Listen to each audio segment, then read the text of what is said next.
ایک صاحب نے حکیم الامت کو لکھا کہ یہ تو آئینے جمال خداوندی ہے، اللہ کے جمال کا اس میں عکس نظر آتا ہے، تو ہم اللہ تعالیٰ کی کیوں نہ معرفت حاصل کریں؟ کہ کیا شان ہے اس خدا کی جس نے ایسی ایسی شکلیں بنا دی، اعلی معرفت کیوں نہ ان کو بنا لیا جائے؟ یہ آئینے ہیں، آئینے جس میں اللہ کے حسن کا عکس نظر آ رہا ہے۔ حضرت نے ان کو جواب لکھا، حکیم الامت مجدد الملت مولانا اشرف علی صاحب تھانوی نور اللہ مرقدہ نے،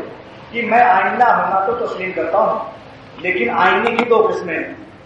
ایک آئینہ تو ہوتا ہے ہمارے گھروں میں، ایک آئینہ آتشی ہوتا ہے، آتشی ہوتا ہے، اس سے آگ لگ جاتی ہے۔ وہ آتشی آئینہ اگر سورج کی طرف دکھائیے اور نیچے کالا کپڑا رکھیے تو کالا کپڑے میں آگ لگ جائے گی، اس سے سگریٹ لوگ جلا لیتے ہیں۔ تو فرمایا یہ آئینے تو ہیں مگر آتشی آئینے ہیں، تمہارا دل، تمہارا دین، تمہارا ایمان جل کر خاک ہو جائے گا، اور جو سکون حاصل ہے،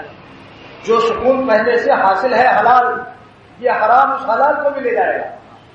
آپ نے سنا ہوگا کہ حلال کی کمائی 10,000 رکھی تھی، ایک دن 2,000 رشوت دے کے 12,000 بنا لیا، اللہ تعالیٰ نے چور بھیجا، وہ تب پورا غائب ہو گیا، وہ حرام حلال کو بھی لے گیا۔ تو جو آج ہم چین سے بیٹھے ہیں، تلاوت کر رہے ہیں،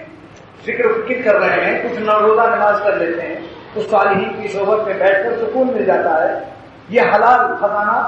یہ حلال خزانہ جب کبھی انسان حرام کی لذت کو امپورٹ کر لیتا ہے، درآمد کر لیتا ہے، تو وہ حلال سکون جو پہلے سے ہے وہ حرام آ کر اس کو بھی بھگا دیتا ہے، اس پر بھی ڈاکہ پڑ جاتا ہے، حلال بھی گیا اور حرام تو خالی ہے۔